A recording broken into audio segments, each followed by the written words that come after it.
How'd you do your list? You just put it on there? Let's see. 1 through 5. 1 through 5. I guess we can talk about them too. Top 5 list, go. Yesterday, Shazam, Spider-Man, Far From Home, John Wick 3, Endgame. Okay, that's it for me. Great podcast, John. I'm doing really good right now. We're going to go into a 40-minute discussion, each side, 40 minutes, on why we thought each movie deserved to be where it was. We are going to be different. Number 1, Detective Pikachu for me. Just thought it was out there.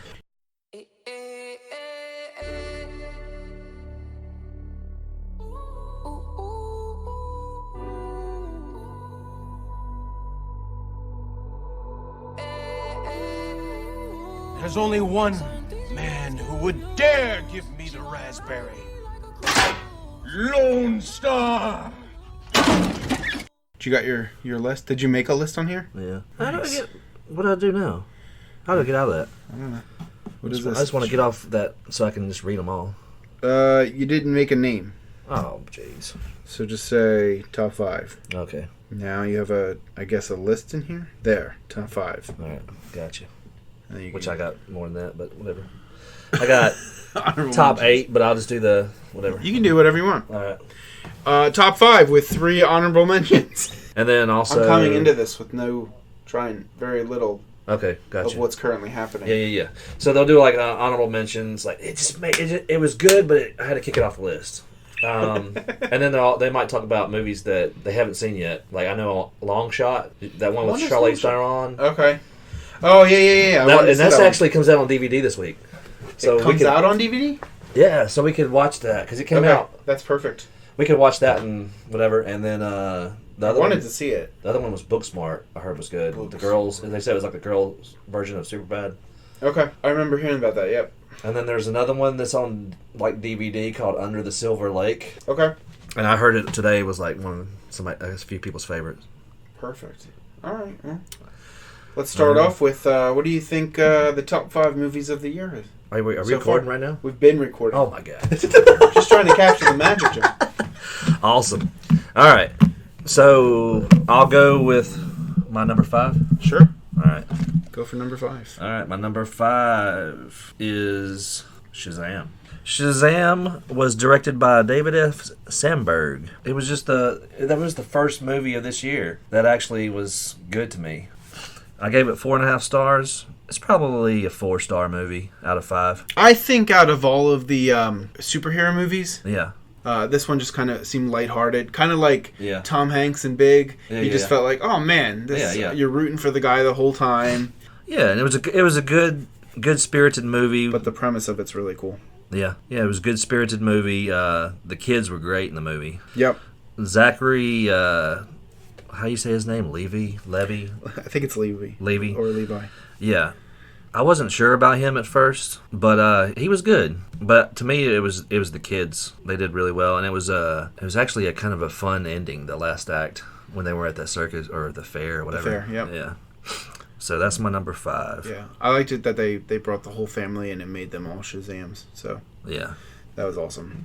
Yeah, so my number 5 we actually went to see just a little bit ago, which was Yesterday, directed by Danny Boyle. I really liked this movie for what it was. Yeah. Which was, they played a lot of they played a lot of Beatles songs. Yeah. There was a little bit of a love romance thing going on. Yeah.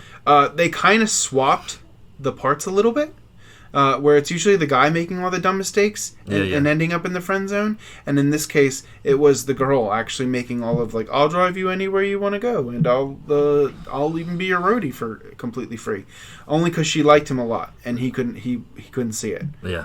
I guess you could have gone down the path of explaining how everyone else forgot about the Beatles, or how only certain things like Oasis not existing and Coca-Cola not existing for some reason. I don't know how that worked out. No one explained it. It was like a funny punchline. But overall, Yesterday, I thought was a really good movie. And even though the reviews were in that it was kind of lame, I was still really surprised by how good it was. I think it hit all the marks. Yeah, Danny Boyle, he directed that. He's like one of my favorite directors. He kind of makes his movies are full of optimism. So, what's this guy's name? Himesh Patel. He did a great job. Lily James. Butchering the names. Hamish Patel. Hamish, is that his name? Hamish. I don't know. We're just gonna butcher them. And Lily James, she was probably one of my favorite. I don't know either female performances. So I will far. say this that I was not a fan of Ed Sheeran in the film. He was kind of stiff. You know, it was interesting. Stiff. I heard some of the podcasts and they were like, he was like the best part, and I was like, what? And they were also down on the movie, and I thought it was. It's like complete opposite. Yeah, Ed Sheeran was probably the worst. He was okay. It was all right. It just.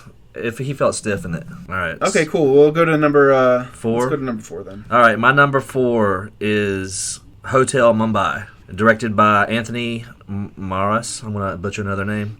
It was based on the true story of the 2008 attacks on the hotel in Mumbai, India, November 26th. And it's just a straightforward thriller where the terrorists take over this real fancy hotel, and it kind of just goes straight. You know, it's just a straightforward movie. And I thought Dev Patel was probably the best male. He's been the best male actor so far that I've seen this year when he played in this part. Yeah, it was intense. I was on the edge of my seat the whole time.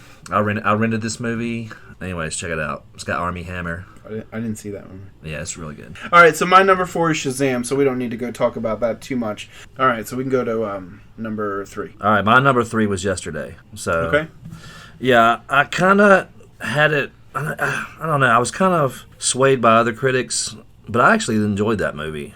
You know, it was a lighthearted movie. Lily James. I think I've seen her in 3 movies now with Cinderella, Baby Driver, and this. She does really well playing, someone falling in love, and she kind of had a part that was just could have been a throwaway part, you know, just a sideline character, but it actually made the movie. What was the movie? In fact, that's what people complained about.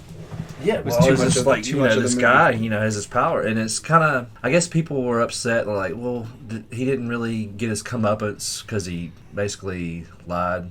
But I thought they played it off pretty well. I thought the story, it was more so that he felt bad about it the whole time and didn't want to live that lie. Yeah. And in the end, realized that it doesn't matter how famous or they keep on telling us that through movies, is that it doesn't matter how rich or famous you are. Yeah, yeah. That in the end, it's better just to be happy. Yeah. I don't believe him. Yeah. At all. Yeah. I would totally take money and fame. Just kidding.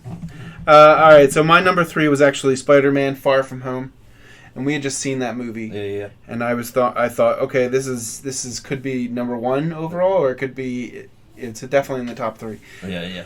So I'm not going to beat around the bush with it. It was awesome. Yeah. I thought the only thing that lacked in it was the premise behind Mysterio. I like Jake Gyllenhaal. I just thought like he wasn't crazy enough. Yeah. Oh, I've got a vendetta against Tony Stark.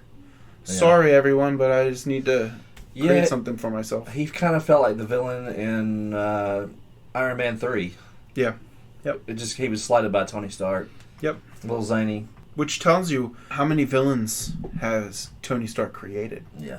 Yeah. For me, that movie, I liked the movie, but my favorite parts of the movie was the high school stuff.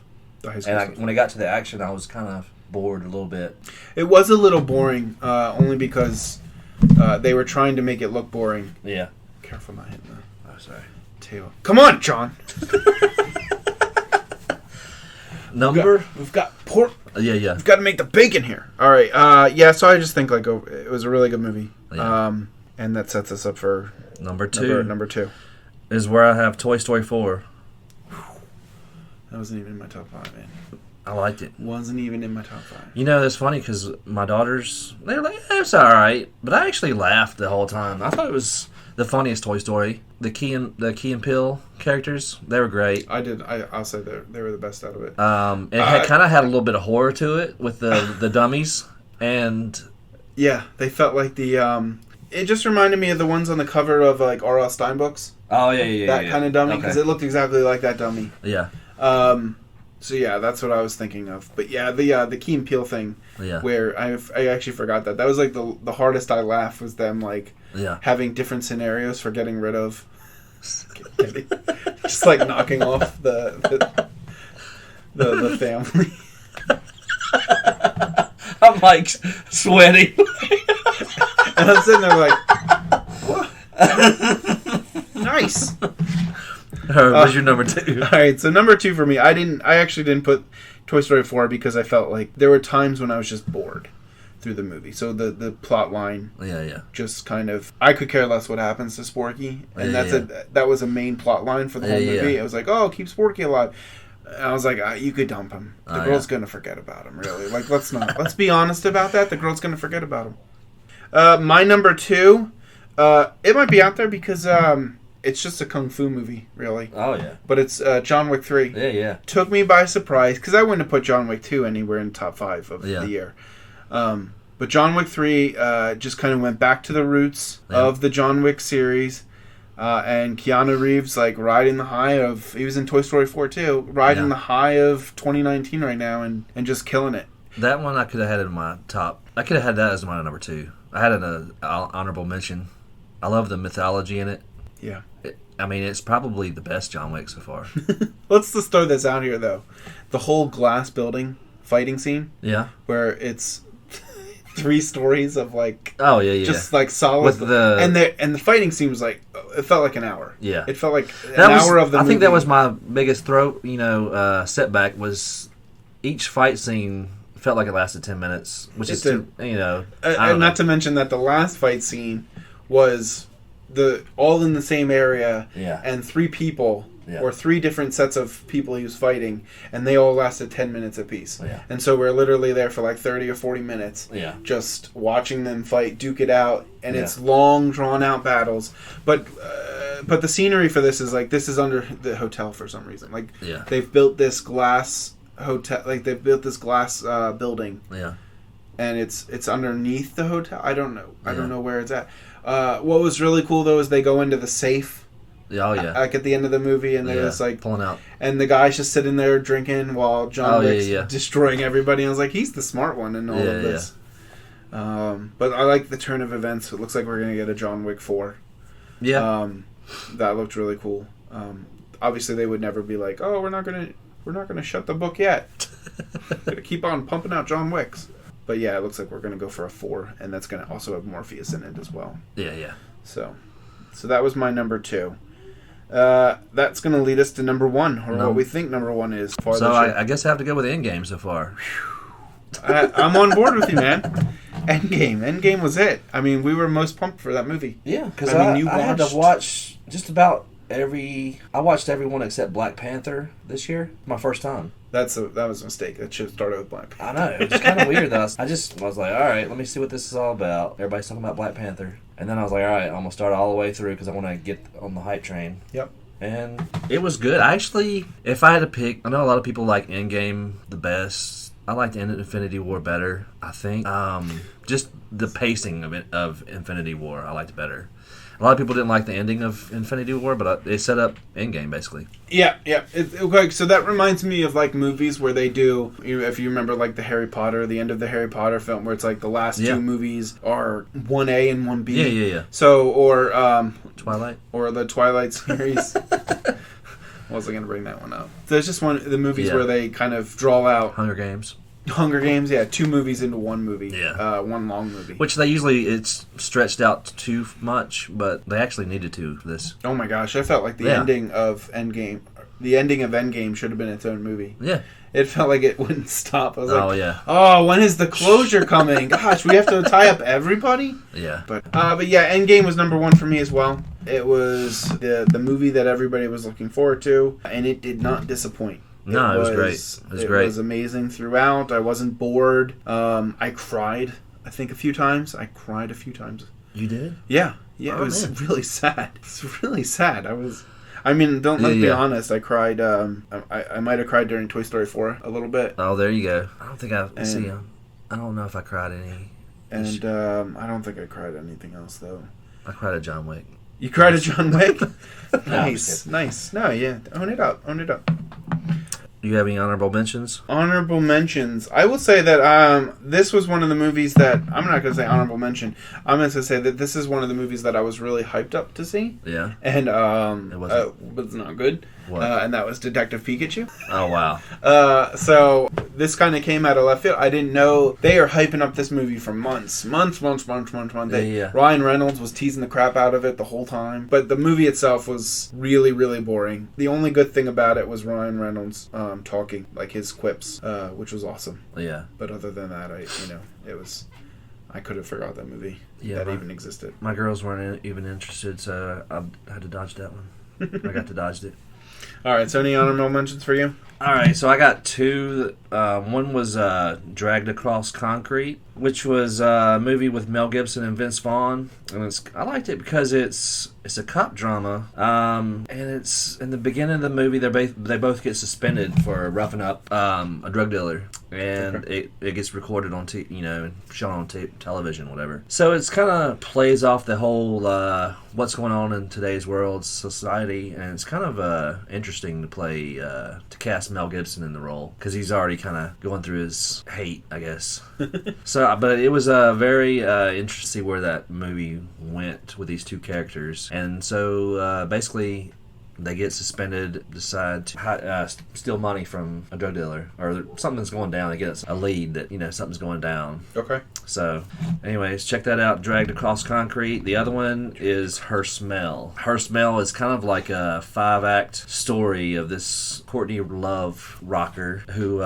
she's basically a manic on drugs, and it's one of those movies I wanted to pull out and just kind of leave after about 20 minutes because I was like, oh, geez, I can't take it. It was just following this character in and out, the backstage, and you're like, what's going on? The last 2 acts pay off real well, and it's kind of a recovery type movie. It's got some of the best sound design because it's got this scraping. It sounds like subway train as she's moving in and out of the rooms, going through this manic. You hear like this kind of subway. So it's definitely I don't know. The sound design just kind of got to me. The first 3 acts is kind of like you're like, oh, I can't take it no more. And then the 4th act just goes quiet as she goes through her recovery, and you're just like, oh, fine. Oh, good. So was it like cringy? Is that like and she's her character. You're just like, I can't root for this character. But she pulls out of it, and I would say the supporting characters. It has the guy that was in Beauty and the Beast. I think he was the Beast. Dan Stevens. Yep, he's in it. Yeah, he